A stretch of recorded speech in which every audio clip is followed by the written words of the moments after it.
Think of the first moment you knew.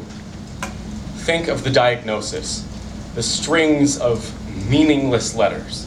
OCD, bipolar disorder, Xanax, Lamictal. Think of the year you wasted, confirming that, yes, you are in fact sad.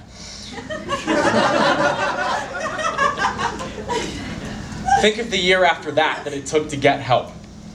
Think of the time you could have spent teaching or running or doing anything but telling yourself that you'd leave your room in just 5 more minutes. Think of all the times you tried to cut yourself but couldn't because you aren't that person anymore. Tell me, would someone who's not that person need to constantly remind themselves? Think of the happiest moment of your life.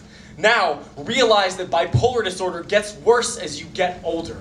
Think of that happiest moment and realize that you may never feel that good again. Think of the songs you tried to write. Think of the poems and screenplays and suicide notes you tried to write. Think of your mom. Think of your dad. Think of your mom and dad crying. Think of your mom and dad moving on. Think of them not thinking about you much anymore. Realize that dead is dead no matter how much someone thinks of you. Think about killing yourself anyway. Think of it often. Shine the idea like your favorite fucking mirror. Think about taking medication.